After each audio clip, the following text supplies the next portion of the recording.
तो आज की ये महत्वपूर्ण बैठक, लेकिन इससे पहले भी तमाम ऐसी बैठकें हुई हैं जिसकी वजह से भारत और ईयू के संबंध में एक बड़ा प्रभाव देखने को मिला है, एक तरीके से आगे बढ़ते हुए दिखाई पड़े।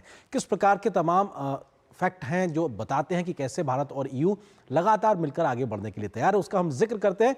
भारत ईयू संबंध की अगर बात की जाए तो ये 1960 के दशक से लगातार चलते आ रहे हैं, बल्कि भारत उन शुरुआती देशों में से है जिसने ईयू को एक तरीके से मान्यता दी थी कि एक संयुक्त ग्रुप के तौर पे। 2004 में रणनीतिक संबंध भारत और ईयू के बीच में बने थे और उसके बाद से एक नई छलांग लगातार देखने को मिलती रही है। 2020 में 5 वर्षों का रोड मैप एक तरीके से तैयार किया गया और उसको अडॉप्ट किया गया और ईयू में लगभग करीबन 14.25 लाख भारतीय रहते हैं। तो ये दिखाता है कि पूरे यूरोपियन यूनियन के लिहाज से अगर बात की जाए तो बहुत बड़ी भारतीयों की संख्या भी वहां पर रहती है। ज़्यादातर भारतीय अगर बात की जाए तो वो IT, हेल्थ केयर, इंजीनियरिंग और फाइनेंस जैसे क्षेत्रों में है और बहुत बेहतर तरीके से वहां की अर्थव्यवस्था में भी योगदान दे रहे हैं। तो भारतीय बेहतरी से ईयू और भारत के बीच का एक सेतु बनते हुए काम कर रहे हैं। तो ये कुछ तथ्यों का जिक्र कर रहे हैं।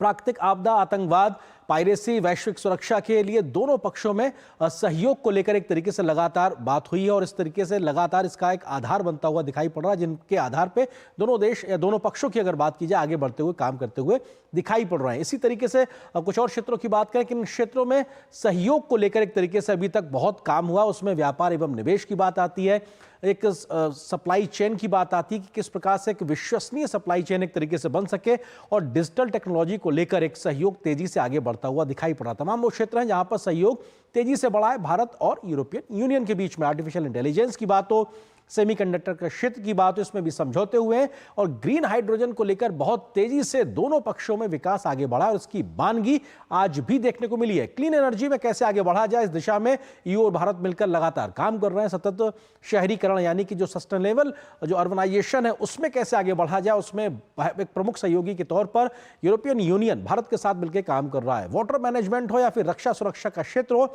इन सभी जगहों पर भारत लगातार तेजी से ईयू के साथ मिलकर काम करता दिखाई पड़ रहा है। व्यापारिक रिश्तों की जल्दी से अगर बात की जाए तो वस्तुओं का सबसे बड़ा व्यापारिक साझेदार है ईयू भारत के साथ। अगर देखा जाए तो ये सबसे बड़ा वस्तुओं का, क्योंकि हम गुड्स और सर्विसेज की बात करते हैं तो गुड्स के लिहाज से अगर बात की जाए तो ये सबसे बड़ा साझेदार के व्यापारिक साझेदार के तौर पर है।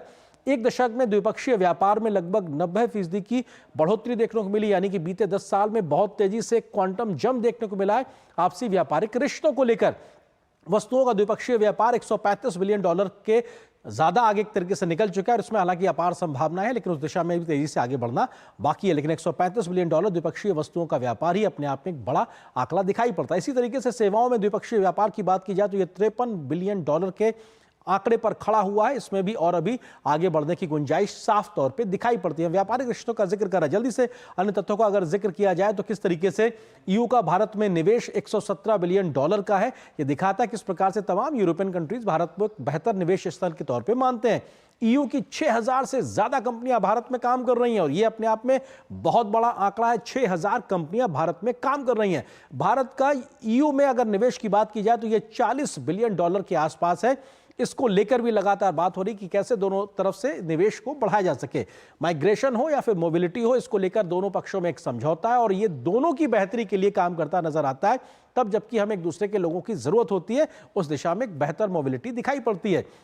Bharat middle east European economic corridor पर समझौता हुआ था G20 की अध्यक्षता में भारत की जब थी, उस वक्त ये हमने देखा था और उसका फायदा भारत से लेकर मिडिल ईस्ट होते हुए और यूरोप तक के बाजार तक पहुंच, उस पर समझौता हुआ है और उस पर काम आगे बढ़ाने पे लगातार तेजी से बात चल रही है। रक्षा सुरक्षा के रिश्तों की अगर बात की जाए तो मार्च 2004 में CBI और यूरोपोल के बीच में समझौता हुआ और ये एक तरीके से आपसी सहयोग को आगे बढ़ाने की बात है। चाहे सुरक्षा के लिहाज से देखा जाए तो ये बहुत बड़ा अपने आप में कदम कहा जा सकता है। इसी तरीके से रक्षा सुरक्षा के रिश्तों की अगर बात करें तो 2023 में भारत ईयू में साझा नौसेना अभ्यास देखने को मिला था। भारतीय नौसेना का एक संयुक्त अभ्यास देखने को मिला था। ये दोनों पक्षों की सेनाओं के बेहतर तालमेल को दिखाता हुआ दिखाई पड़ रहा है। इसी तरह 2022 में भी भारतीय नौसेना ने अटलांटा में किया था युद्ध अभ्यास, मिलकर ये संयुक्त युद्ध अभ्यास हुआ था और यहां पर भी दोनों पक्षों की जो नौसेनाएं थी उनके बीच में एक बेहतर तालमेल, समन्वय दिखाई पड़ा था। इसी तरीके से अगर बात की जाए रक्षा सुरक्षा के रिश्तों के कुछ और तथ्यों की अगर हम बात करें तो ये अपने आप में बताता है किस तरीके से लगातार तमाम जो पक्ष हैं एक दूसरे के साथ आगे बढ़ते हुए दिखाई पड़ रहे हैं। तो इसी तरीके से जब आज बात आगे बढ़ी तो किस तरीके से पक्षों को बातों को रखा गया। भारत और यूरोपीय संघ ने शुक्रवार को वर्ष के अंत तक मुक्त व्यापार समझौता करने पर सहमति जताई है।